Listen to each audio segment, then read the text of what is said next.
Hola, buenas tardes.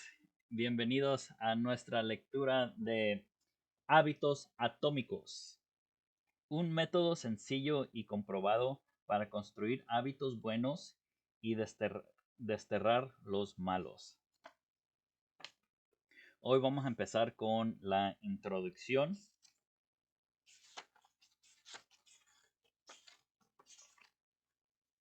que son 20 páginas.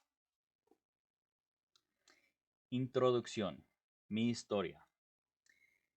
El último día de mi primer año de bachillerato, un bat de béisbol me golpeó en pleno rostro.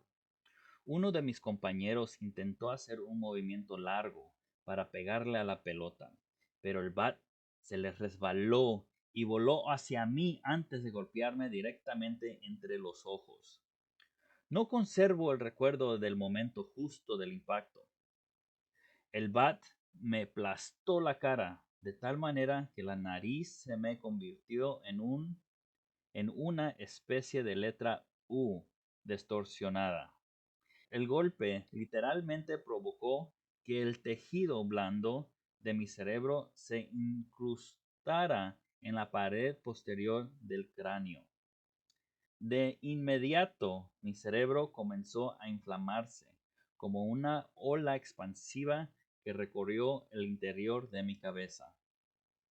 Una fracción de segundo bastó para que yo terminara con la nariz rota, con fracturas múltiples en el cráneo y con las cuencas de los ojos hechas añicos. Cuando abrí los ojos, pude ver a la gente a mi alrededor, mirándome fijamente y corriendo a ayudarme. Dirigí la mirada hacia abajo y me di cuenta de las manchas rojas en mi ropa. Uno de mis compañeros se quitó la playera y me la pasó. Uno de mis compañeros se quitó la playera y me pasó y me la pasó. La usé para bloquear el chorro de sangre que me escurría de la nariz fracturada. Conmocionado y confuso, no era capaz de darme cuenta de la seriedad de mi accidente. El maestro me rodeó los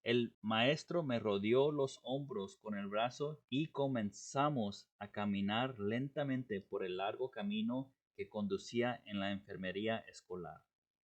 Cruzamos el campo de béisbol, bajamos la colina y volvimos a entrar a la escuela.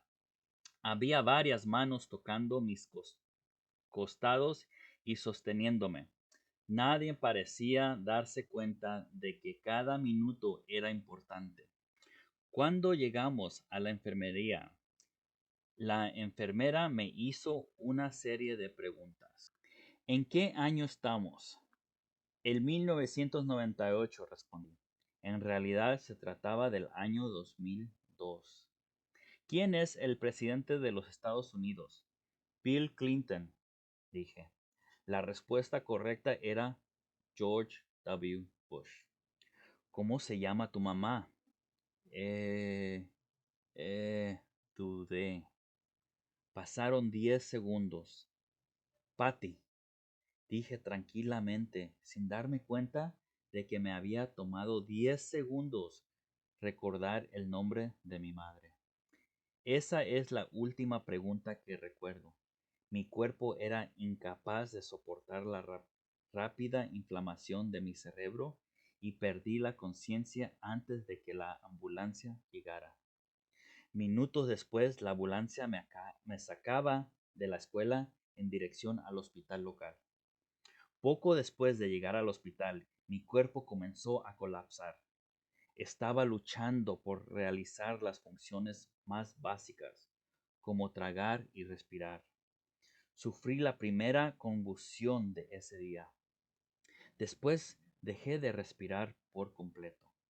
Mientras los doctores se apuraban a suministrarme oxígeno, tomaron la decisión de llevarme a otro hospital que contará con el equipo necesario para controlar una situación tan delicada. De inmediato solicitaron un helicóptero que me trasladara a un hospital mejor equipado en Cincinnati. Una camilla me llevó rodando desde la sala de emergencias hasta el helicóptero que estaba cruzando la calle. La camilla se sacudió conforme avanzaba en el accidentado pavimento de la calle mientras una enfermera bombeaba oxígeno de forma manual hasta mis pulmones.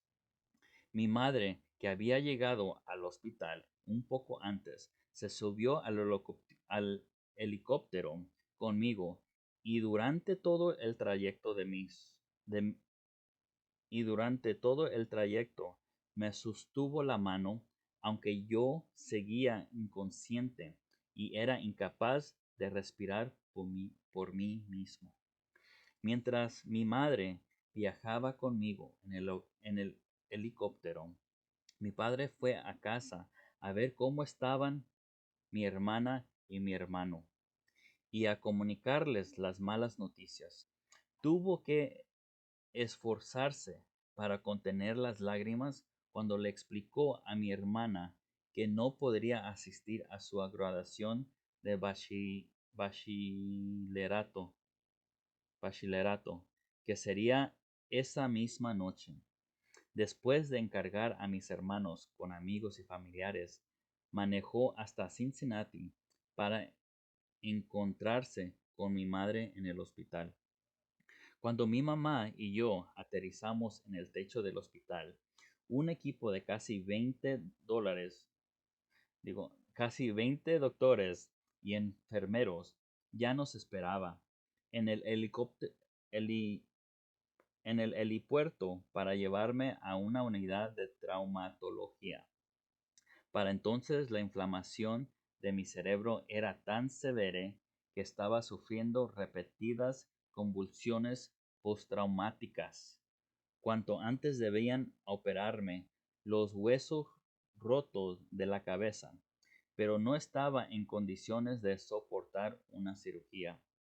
Después de otra convulsión más, la tercera del día, me indujeron un estado de coma y me colocaron un respirador artificial. El hospital donde estábamos no les resultaba extraño a mis padres.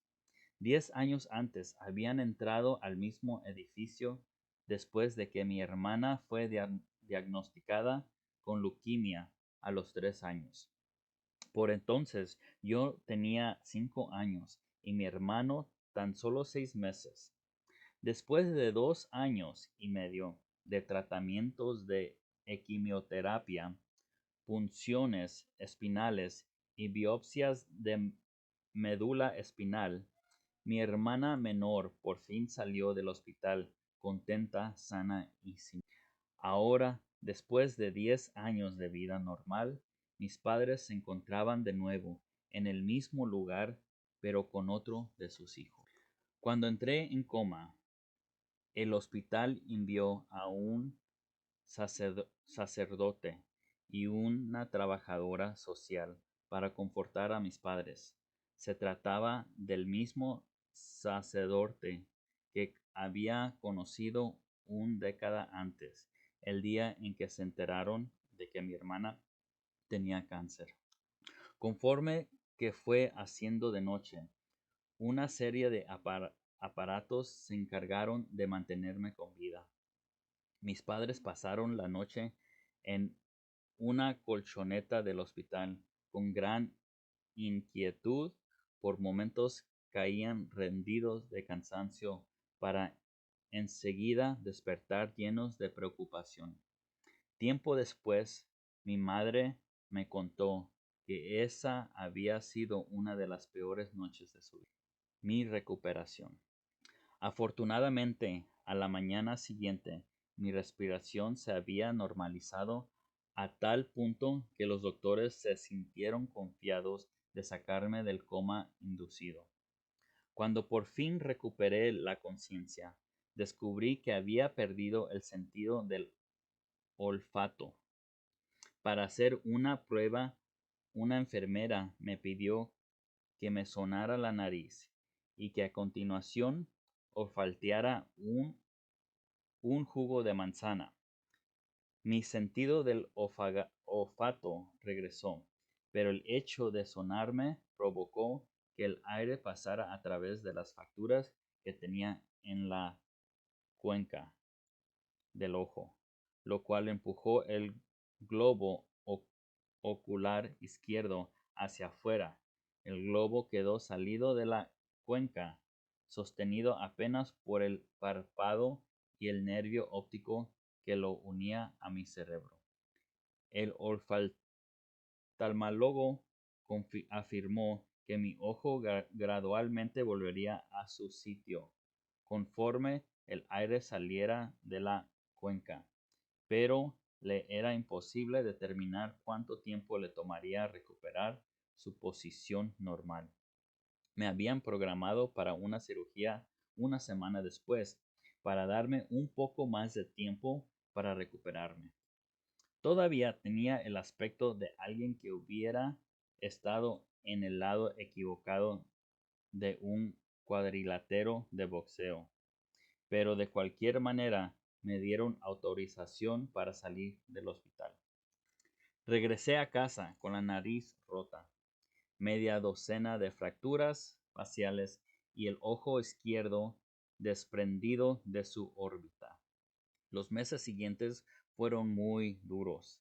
Tenía la impresión de que todo en mi vida había sido puesto en pausa. Tuve visión, tuve visión doble por semanas y literalmente no podía ver una sola dirección. A mi ojo le tomó más de un mes regresar a su posición original. Entre las convulsiones y los problemas con la vista pasaron 8 meses antes de que pudiera volver a manejar un auto. En las sesiones de terapia física tuve que practicar patrones motores básicos como caminar en línea recta. Estaba determinado a no permitir que mis heridas me doblegaran, pero debo admitir que en más de una ocasión me sentí deprimido y abrumado. Bueno, ahí concluyen nuestros 10 minutos de hoy. Una historia muy interesante y seguiremos mañana. Buen día.